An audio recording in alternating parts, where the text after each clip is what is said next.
People do not owe you forgiveness for finally leaving MAGA. They just don't. And I know that that's not a popular sentiment with people, but I completely stand by that. I was scrolling and came across a video of somebody that was in tears because they were talking about how they've been deconstructing and they finally left MAGA, but they don't ever want to be a part of any political party ever again because of the backlash they received. And the backlash, mind you, being people going, "I'm sorry, but it's too late. You've caused so much damage. Like, I can never forgive you," which I think is completely fair, and it shouldn't be expected to get an overwhelmingly positive response given the situation we're currently in. Too late. Two words carrying a lot of weight right now. Fair reaction, honestly. But who made it too late? It wasn't just her vote. It was a decade of messaging from men in studios and pulpits telling people their fears were facts, that loyalty to the movement was loyalty to God. She bought what they were selling. Now she's paying at the register, publicly, in tears, while the guys who ran the store are still open for business. Anger's valid. Just aim it at the whole supply chain. I can understand the fact that people are saying, "Oh, we should welcome them with open arms." I completely get that. But when you for 10 years have been telling people to look around and observe the things that are right in front of their face, especially when the things are racism, misogyny, transphobia, hatred, homophobia, and they can't see it, after 10 years, you're going to be like, okay, well, too little, too late. Like, I've been screaming it at your face and now people are dying. I'm sorry, but anyone that is a triple voter of that man is partially responsible for that. 3 times. Yeah, that lands hard. But what does a triple voter actually look like? In a lot of cases, someone raised where you voted how your church told you, your husband told you, your dad told you. Where questioning the party meant questioning your faith, your family, your identity. The men who fused politics with religion and tribal belonging knew exactly what they were doing. Dependence is the product. She voted 3 times. They voted on her whole life. Nobody puts that on the ballot. If your response to people rightfully criticizing you as someone that recently left MAGA is to now threaten to continually not vote in the way that is going to stop this stuff from happening, then you weren't deserving of forgiveness in the first place. Because clearly you still don't get it. I'm glad that there are people that are willing to forgive and move forward and, welcome these people with open arms. But it should not be the expectation that everyone is going to want to do that or be okay with it. Especially with how many people have been killed, deported, imprisoned, and everything that we're seeing in our current climate. Forgiveness should not be the expectation. Short one, because this doesn't need a lot of words. Forgiveness is a gift, not a receipt you get for showing up. The entitlement to instant forgiveness, that's still the old software running. The whole movement operated on "you owe me grace" while owing nobody else anything. Leaving MAGA is step 1. Unlearning that the world owes you a soft landing. That's the actual work. And if you are someone that left MAGA, we're very happy that you did that.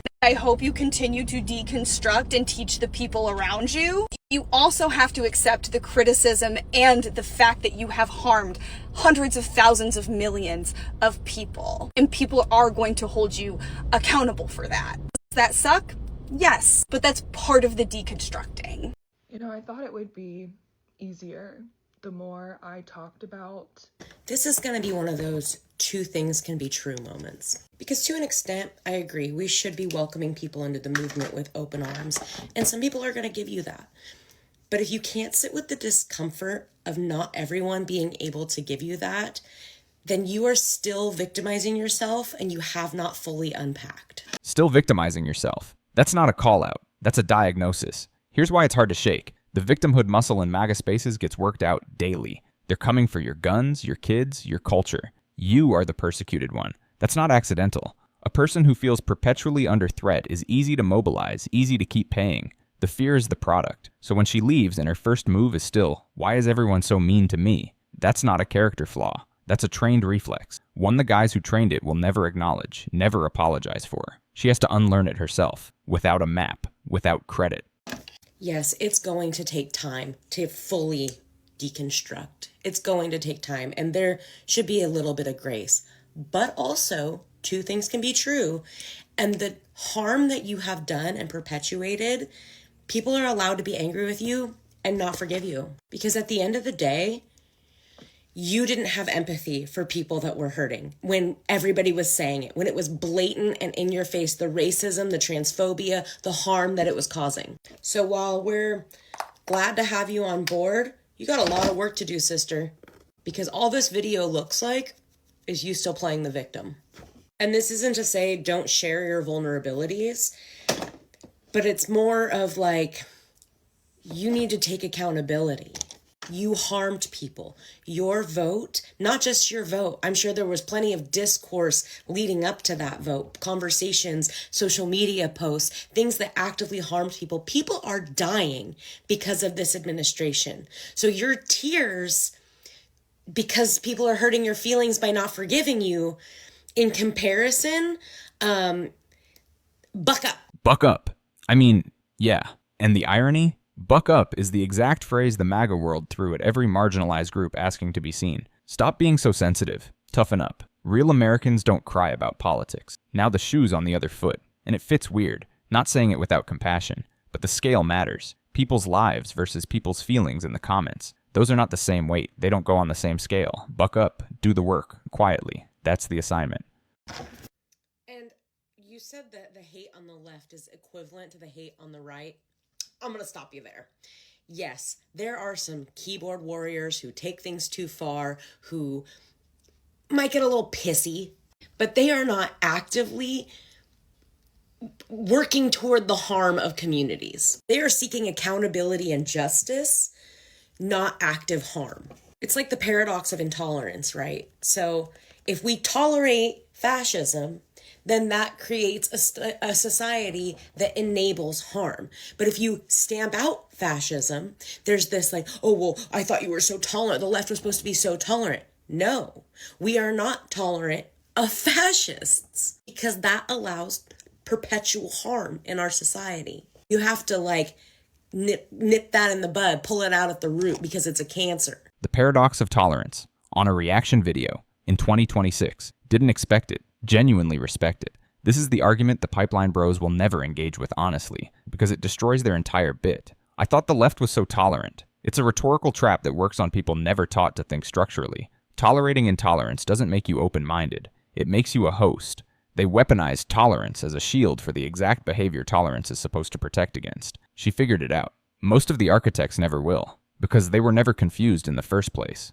So right now, while you're feeling vulnerable and crying about people not accepting you and not forgiving you, I just want you to take a moment to step back and reflect. Fine, feel those feelings, but reflect on how much those other people feel. The immigrants, the trans people, the queer people, women. You're a woman. You've been harmed by this administration.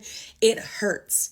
So other people haven't had a choice but to be discomforted and harmed. So maybe just sit in your discomfort for a moment and realize like people being mad at you isn't as bad as you being, your life being at risk. I think instead of coming online and crying about how you voted for Trump 3 times, have left MAGA, and now the left is not fucking with you and people are telling you they don't forgive you, I think you need to go seek therapy. And that is me coming from an empathetic place. Therapy, said with the energy of someone who's been holding that in for a while. Here's what makes this sad. The world she came out of actively mocked therapy. Real men don't need it. That's a liberal thing. Back in my day, you prayed it off. So now she's carrying something massive, psychologically complex, publicly humiliating. And the one tool that could help? Her community spent years teaching her to distrust it. The guys who preached mental toughness over mental health are still getting paid. Their followers are left dismantling belief systems with no tools and no map. Right call. But let's be honest about who told her she didn't need it. Like trying to be nice, because the more I see these videos and I see these mainly women crying and talking about how like they feel like everything has been a lie and their families and this stuff, you need to, 1, work on your family stuff, and 2, accept that like nothing you do can change what you've done. You know, you just have to accept that. And then also 2, you cannot change other people's opinions of you, and that's like, you can't make people like you can't change people's actions, and you have to just accept that even if people don't forgive you, you should still do what's right. You still have to like figure out what you believe in and stand on it. And hopefully, since you guys are coming to the conclusion that, oh my God, this man is doing so much harm, and secondly, it's obvious you guys feel a lot of guilt and shame because you realize that by voting for him, you like indirectly contributed to this. You cannot put it on everyone else who is also going through it but didn't vote for it, to relieve you of your shame and guilt. I can't do that for you. Even if people wanted to. Like, even if people weren't in your comments telling you that they didn't fucking like you, deep down, you probably would still be upset at yourself. You would still probably experience shame and guilt regardless. I need you also to accept that it's not just on everyone else why you feel like shit about what's going on. You need to go work that out. You need to probably also go and like volunteer and do community work and do things like that to combat all of the harm that's being done, or not all, but like things that are within your control. Obviously you can't stop this man from like bombing fucking Iran, but like do what's in your control, because the continuous like coming onto this app and crying and telling us like acting as if you got swept up by the ocean into hatefulness, it's like you're not gonna ever get the response, especially while this man is still in office, that, oh my God, poor you, we all feel bad, you're forgiven. Like, this isn't confession. This is really bad, y'all. I like, you really just need to go do the work that you need to do. This isn't confession. That line, wow, because that's exactly what this is modeled after. Come forward, show emotion publicly, receive absolution, leave clean. The evangelical loop. Cry at the altar, get forgiven, repeat next Sunday. No repair required. The pipeline didn't just shape political views, it shaped how people understand accountability itself. You emote, you're forgiven, right? Except out here, harm doesn't reverse because you cried about it. The church gave her that script. The internet is telling her it doesn't apply here. That disconnect is painful and necessary. With like a professional, and keep it pushing, because you can't take the vote back. You know what I mean? But please just stop crying on the fucking internet about how you voted for Trump. Nobody wants to hear that. I'm sorry, nobody. When you can take one look at my page and see that I am doing the work. For what it's worth, I'm proud of you. And if the left is what got you to this place, then great. That's wonderful. But you know in your heart that you have to do what is right for yourself and for humanity, and for this healing journey that you're on, and really connecting to your own humanity and finding peace and being grounded in the goodness that is in the world and spreading it is way more important than any validation you get from one or the other.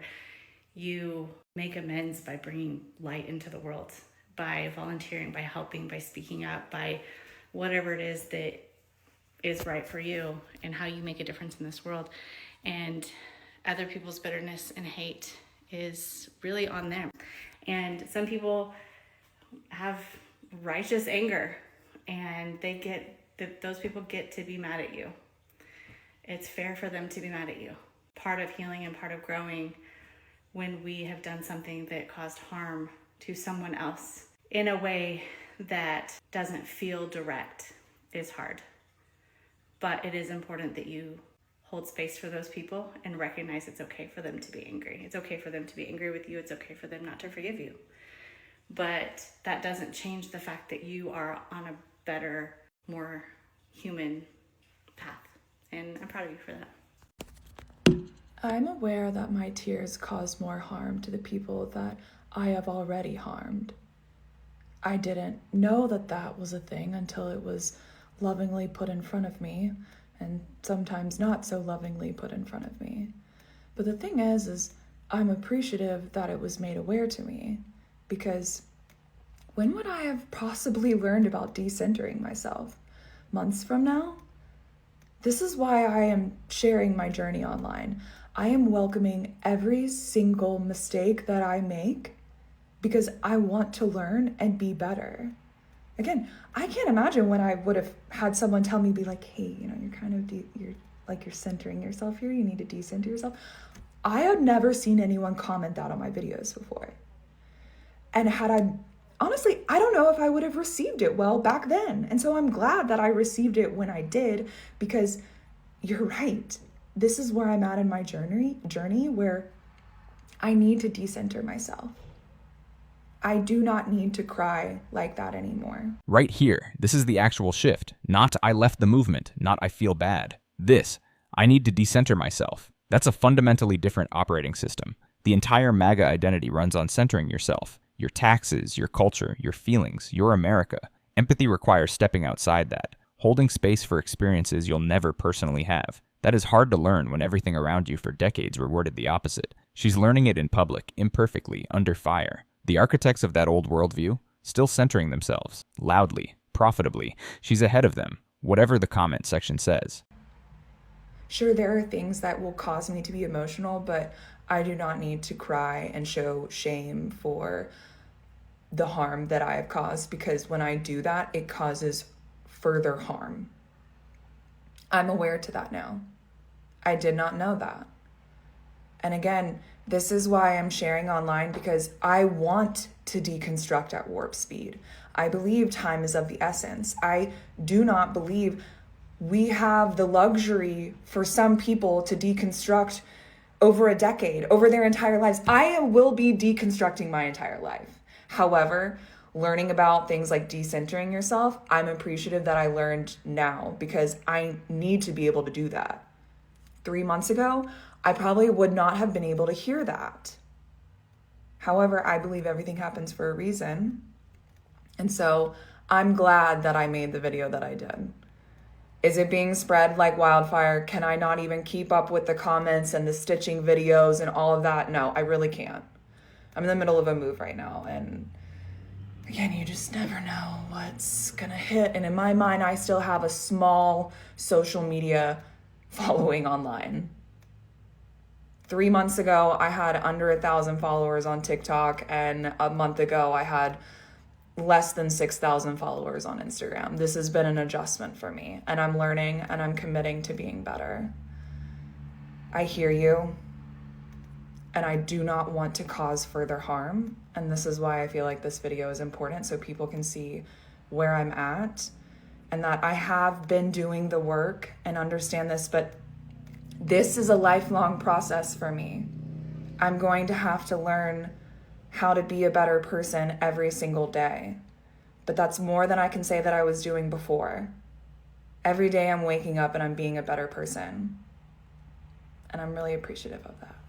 Time to weigh in on the woman crying about people criticizing her about her leaving MAGA, and a 3-time Trump voter, and she's crying, and people are calling her out for continuing to center herself, and that of course people aren't going to forgive her, especially the people who are directly harmed by this administration. And I was indoctrinated from birth into a community of people that believe many things that are MAGA, but they're in the Christian nationalist world.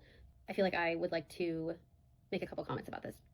First, I deconstructed and deprogrammed and started voting non-conservative over 10 years ago. So I'm further down the path than she, but I do have experience about what it's like to personally tear down your entire belief system and have to go through the psychological experience of feeling like you're sort of pushed to the brink of your sanity and realizing how much the world that you had constructed or had been constructed for you was not real.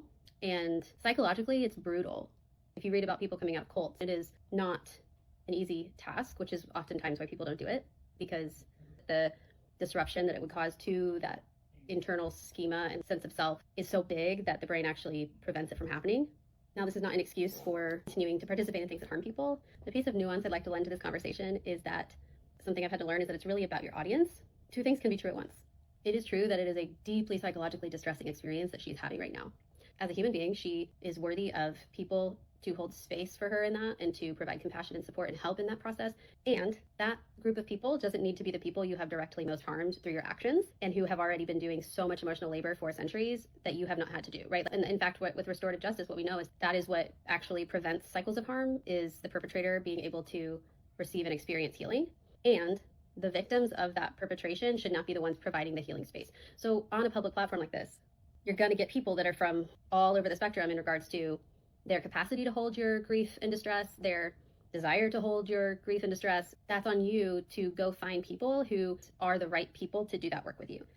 Someone who comes from a similar background and has walked that road and can hold that space for you, while also not being in a place themselves where they are actually being further harmed by your distress, right? So there are people that are available for that. It's absolutely not going to be so many of the people who have been doing this advocacy work on this platform, asking people like you to hear them and see them and acknowledge the harm that your belief system has caused them. So I think that's an important nuance, that it doesn't have to be one or the other. You guys, I would just like to say that since coming out as ex-MAGA after voting for Trump 3 times, in my comments, you guys have been so mean to me. When what you fail to understand is I was born in a far-right evangelical Christian household. So I was just always told to vote Christian and Republican, even though there's nothing remotely small government Republican about Trump, and with any objective critical thinking looking at his life, there's nothing remotely Christian about him either. He's pretty much always just been a self-aggrandizing, selfish business person who's a horrible business person, really. But I see that now, but how was I supposed to know who basically just... A woman publicly dismantling a belief system she didn't fully choose, built by people who will never take responsibility for building it. She's messy, stumbling, doing it wrong sometimes, but she's doing it. The men who engineered the machine that shaped her, not deconstructing, not growing. They're fine. She's the one holding the damage. Forgiveness isn't owed. Accountability isn't optional. Doing the work doesn't earn you applause. It just earns you the right to keep going. Drop a comment. Is public deconstruction brave or just noise? Like, share, subscribe. See you in the next one.